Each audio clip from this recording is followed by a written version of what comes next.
Hey Lainey loves, you guys asked for it and of course I'm here to oblige. So in today's video, we're gonna be taking a closer look into the highly coveted Birkin bag. So keep on watching.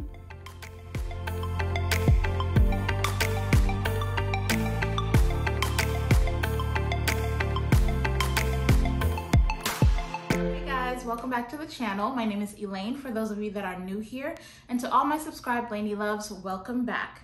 So like I said, in today's video we're going to be taking a closer look into the Birkin bag.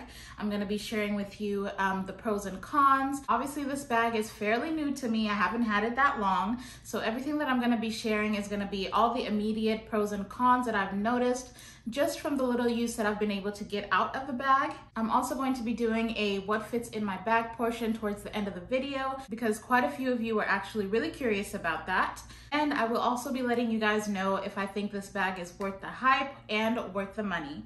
So without further ado, let's get right into it. So to start off the video, I'm gonna go ahead and share some specs and details about my particular bag. So this here is Miss Birkin 30, which means it measures 30 centimeters across the bottom from left to right. And it is in Togo leather, which is a pebbled leather, very soft and buttery. It does also have gold hardware. And this is in the retourne or retourné style, which means the stitching is on the inside, which kind of gives the bag a more casual and laid back vibe. And obviously I dressed the bag up with some twillies. It does not come like that, so you do have to purchase these separately. This particular color is Blue Royale, and I am just completely smitten with this bag. A quick tour from the front. That's the side. That's the back. There's no back pockets or any pockets on the outside of the bag. And the bottom of the bag does come with the 4 feet. Obviously, I do have the bag already open, so I've just got the flap tucked in on the inside. So I did have this inside the bag. It's an organizer that I got from Samorga, which is really the only bag organizer that I like to use. Some people really discount the importance of having an organizer, not just for the Birkin, but literally any luxury bag that you have, you should probably get an organizer for, because not only does it maintain the integrity of your handbag, it keeps it clean, it keeps it organized, and keeps it in pristine condition. Just in case at some point you decide you want to sell it, you can probably get a lot more money if your bag looks well taken care of. So that's what I like to do. I like to put an organizer in all my bags. Now I did get this in a similar color to the Birkin just because I'm obsessed with the color of this bag. But yeah, so another reason why I love organizers from Samorga, they help to maintain the shape and the structure of your bag. Like I said, the Togo leather is a very smooth, soft, buttery leather. As you can see, like without the organizer, as soon as I put my hand at the bottom, it kind of looks like a dumpling. So with the organizer inside the bag, it just maintains the shape. But now let me go ahead and share some of the pros about this bag. The first pro that I can think of is obviously it's a Birkin. This, like I said, is the most highly coveted bag for good reason. Hermès business structure is literally the best in the fashion industry because they have made this bag so iconic, and it's not a bag that you can just walk into a store and get. You have to be offered the bag. This is like the Rolls Royce of handbags, and for a lot of bag collectors like myself, this is like the ultimate bag to add to a collection. Not to mention the quality is amazing, literally amazing. So the value obviously just speaks for itself, which brings me to pro number 2, which is the monetary value of this bag. It is not a cheap bag, obviously, but if you're looking for a great investment, I know a lot of people don't like to call handbags investments, but a Birkin really kind of is, because not only does it hold its value, literally you could buy it and then the next day you could sell it for almost double what you paid for it. Not just that, but the value increases over time. So the return on investment, I mean, you just cannot go wrong with a Birkin. Now, I know there's a lot of mixed feelings amongst fashion lovers. Some say they can't be bothered with getting this bag in the boutique just because they don't want to play the Hermès game. And then others, like myself, you will not catch me dead trying to buy a Birkin in the resale market. because the prices are ridiculous. Like I've said before, I don't even buy into this narrative that there is an Hermès game, just because that has not been my experience. So if I were to buy another Birkin, I would still want to get it from the boutique. Pro number 3 to me is the fact that this is pretty much an understated bag. Obviously the Birkin has been made really popular because of social media and celebrities, but if you're somebody who's not big on social media or following fashion, then you're just gonna see this as a beautiful bag, which it is, but there's no logos. Like, I mean, if you walk out with a Louis Vuitton bag, more chances than not, somebody's gonna recognize that bag. But if you're walking around with a Birkin, I mean, it's just such a classic silhouette and such a clean design that there's really not much going on. Like, you will not be able to recognize this bag. I kind of love that fact about it. So if you're carrying this bag, you're carrying it for yourself. You know what it's worth and you know how it makes you feel. But from the outside looking in, it's just a beautiful bag. It's just a beautiful handbag and a beautiful accessory. Another pro about the Birkin 30 in particular is the fact that you've got much bigger handles on this in comparison to the Birkin 25. I didn't even realize just from looking at pictures how small the Birkin 25 is. First of all, the handles, you cannot get your arm through it. As you can see with the Birkin 30, I can get my arm all the way through it, so I can hang it on my arm if I need to be hands-free. With the Birkin 25, you cannot do that. So I love the fact that the Birkin 30 has these bigger top handles. So if you're considering getting yourself a Birkin, just keep in mind that the 25 is strictly a top handle, like you can only carry it like this. But for the 30, you've got a little bit more room to get your arm in there. And another point as far as the design goes is the fact that the flap does actually look nice tucked in. You don't have to close the bag, so it's easy for you to just open and reach for whatever you need. And of course, we love that it has a whole lot of room in it. You can literally fit your essentials and more. So that just makes it the perfect everyday bag. So those are all the pros that I can think of. Let's get into some cons, because yes, it does have cons. So the first con that I want to discuss is the fact that, again, it's a Birkin. So just like it's a pro, it is also a con. This is not a bag that I personally feel comfortable just carrying anywhere. I would only carry it to places that I know that I don't have to worry about it being safe, because it has become pretty common knowledge, thanks to social media and celebrities, that this is a very valuable bag. So again, I wouldn't carry this just anywhere. I usually have to think before I'm like, okay, can I take this bag with me? Am I gonna be comfortable without having to like hug it close to me, because it does not have a strap or anything. So that to me is definitely a con, because you want to be able to enjoy the bags that you have. You don't have to think too hard about whether you're comfortable wearing it or not. And it also kind of sucks that it's such an intimidating bag. So for that reason, I think that's a con to the Birkin. Another con to the Birkin 30, or the Birkin in general, has to do with the design. As much as I love it, this is not the most practical bag. It's very beautiful, yes, but again, you do have to kind of keep the bag open when you're out and about, just because to close this bag is an absolute task, okay? It's like I said, it's not very practical, and I'll show you guys how to open and close this bag towards the end of the video before I do the what fits in the bag portion. But yeah, it's impossible to close. It takes way too long. So that is really why a lot of people like to wear the bag open. So obviously, unless you're like holding it closed, it is exposed. The inside is exposed. So somebody can grab in there and grab your stuff, because there's no zippers or anything. So that's definitely a con. Another con would be the fact that it does not have a strap. This is strictly a top handle bag. If you're someone who prefers to have a strap on the bag, then you should definitely consider getting a Kelly or a Constance or any of the other crossbody bags instead of getting the Birkin. Now I have seen that people have started trying to stitch leather bits onto the sides of the sangles to have something to connect a strap to. Please do not do that. Do not alter this bag. As much as you're paying for it, you really don't want to mess this bag up. And again, it is not designed to be a shoulder bag, so these sangles are not meant to hold the weight of the bag. The bag in itself has some really good weight to it, so with your stuff inside, it is just entirely too heavy to try and put a strap on it and rely on these sangles to hold the weight. So again, like I said, leave this bag alone, okay? Leave the Birkin alone. Go ahead and get you a bag that's meant to be worn with a strap, okay? The last con as far as design goes is the fact that it does not, like I said, have any pockets on the outside of the bag. So if you are one of those who like the convenience of having pockets on the outside where you can put stuff that you need to be reaching for often when you're out and about, then again, you may need to consider getting a different bag.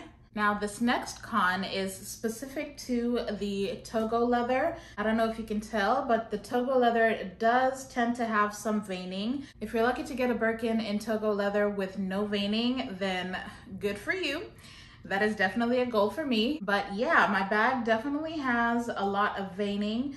I don't really mind it just because they're pretty evenly spaced out and they do seem to run only vertically across the front of the bag. There's not a lot of veining anywhere else on the bag, so it's really just the front. And honestly, as far as the veining goes, from what I've noticed, maybe it's this particular color of the bag, but you can really only see it in certain lighting. So that's another reason why it doesn't bother me as bad. If you don't like the veining, then you probably want to consider getting the Birkin in one of the other leathers, like Clemence, I don't think has very much veining, as well as Epsom leather. Those are just a few points that you might want to let your SA know if you're particular about it, just to look out for a bag with very little to no veining or a different type of leather. But again, I'm just so in love with this bag. I really don't mind any of the flaws. I think it gives the bag a little bit of character, so I'm gonna stick beside her, okay? Now the final con that I do think deserves an honorable mention is the fact that this bag is really expensive, okay? It is not cheap for what it is. It is just a handbag, but if you consider, you know, everything that you're getting out of the bag, I think it's worth it, but a lot of people see it as a con. I really think that that part is kind of relative. Like it's been said before, a lot of people know the price of everything, but not the value of anything. So if you're looking at value, then I think it's worth it. But if you're looking at just the price, then maybe for you it may not be, and that's okay. Everybody's entitled to their own opinions. Obviously, we all work hard for our money, so you spend it however you want. If you don't think it's worth it, then don't go for it. I also think it's important to note that some people get this bag just to keep up with trends. I don't recommend that at all, okay? But if you're a true fashion lover and you love the heritage of Hermès, then to you, this bag is gonna be something a little bit more special, so definitely worth the money. Now, would I buy the bag again? Yeah, definitely. So for my honest opinion, is the bag worth the hype? Absolutely. I think it is. For me, it is. It may not be for some, but to me, this bag is a classic.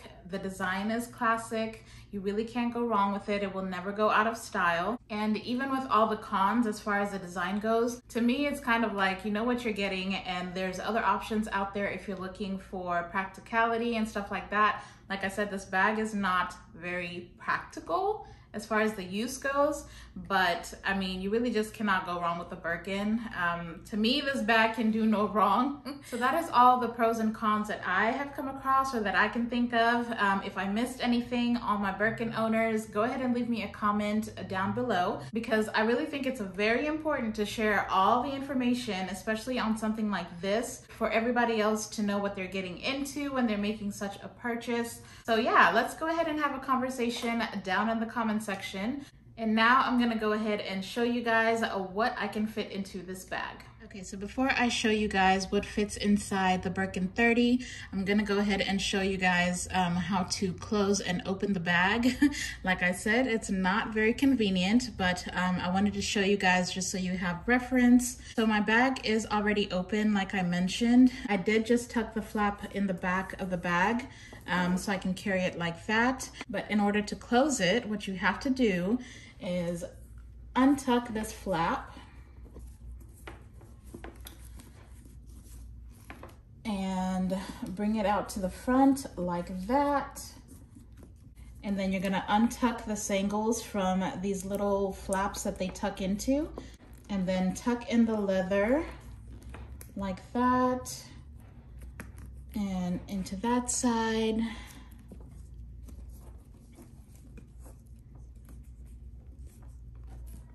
And there as well. It's really not easy, you guys. So once you have it like that, then you can go ahead and pull the sangles all the way out, tuck them into there like that. Let me pull this side, tuck it in. So then this is what you have. And then you're gonna hook this part into here for both sangles. So let's go ahead and do that, like that. And finally, just twist. And there you go. This is really only ideal if you're traveling, because then you don't really need to be reaching in and out of the bag. But that is also how you keep it completely secure. Now the bag is closed. Okay, so I typically like to have the organizer inside the bag before I put my stuff in it, but just so everything's clear and you can see what I'm putting in, I'm gonna do it this way instead. I'm gonna load this and then put it in the bag so you guys can see how it fits in there. So this is all the space that we're working with. There is this pocket here that kind of looks like it's for a water bottle. Obviously, if you want to carry around a bottle of water or whatever you're drinking, then you can do that. But I'm not putting anything liquid in this bag. But if you want to, you're welcome to. And then this samorga organizer does come with 2 pockets right there, as well as 2 pockets right here in the back. So I like to utilize this space for some of the taller stuff, like for instance, Chanel lotion. I'm gonna fit that in there. And a bottle of Tums, because your girl's getting old. I'm gonna squeeze that in there if it can fit. There we go, perfect fit. So we've got lotion, Tums. Then I've got the mini pochette with all the makeup, eye drops, you name it, it's in there. I'm gonna put that there. And then I've got a full wallet, my LV wallet that I can carry cash in. I'm gonna put that sideways right there. And right beside it, I'm gonna go ahead and put my Chanel card case right there. I like to have my cards separately so I'm not having to pull out this big old thing. This is just very convenient for me. Plus all my cards are already in there, so I don't have to worry about loading and offloading. So I've got my Fendi sunglass case. That's gonna fit just fine. I think I'll put that sideways because it's too tall. Then we've got AirPods. I think I'm gonna tuck that into that pocket right there. And I've got my House of Sillage little travel perfume. And I'm gonna put that in this pocket right here. So this is what we have so far. Obviously there's room right here. You can put anything else. Let me see what else I can fit in here. All right, so I found some diapers for all my moms. This bag is absolutely for you too. I'm just gonna put that right there in the back. And I'm also going to carry some wipes, and we're just gonna lay that right on top. This is what the organizer looks like when it's completely stuffed. Obviously for convenience, if you want, you can put like your lip balms or whatever for easier access right in here or over here. In my case, I'd rather have my compact powder out in the open instead of in the mini pochette. So I'm gonna move the AirPods and put them right there and stick my compact powder right there. And voila, you are ready to go for the day. Let's see if we can get this whole stuffed organizer into that bag. Okay, so I'm gonna stretch this out as much as I can. and grab this whole thing and get it in there. Oh, that was a lot easier than I thought it would be. No issues, no problems. Bag is completely stuffed. Everything is reaching about right here on the bag, which is where I like it, just because the bag does stay open. So I don't like anything reaching out too far up to the top where it's easily grabbable. Bag's ready to go. Let's go ahead and close this baby. Okay, so see, this is why I don't close the bag. You can see the bulging right there.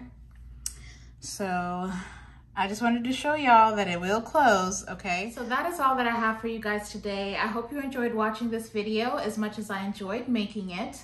Again, if I missed anything or if you have any further questions, you guys leave the questions down in the comment section and I will definitely respond to each and every one of you. But I do want to say thank you for tuning in and watching this video. If you enjoyed it, don't forget to give it a thumbs up because that really helps YouTube push my videos so other people can see it. And if you haven't already, do consider subscribing to my channel. If you enjoy lifestyle, plus size fashion, and luxury content, then you will definitely be happy here.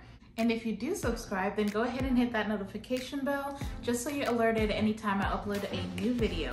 As always, thank you for watching and for all your support. And until the next time, I'll see you in the next video. Bye.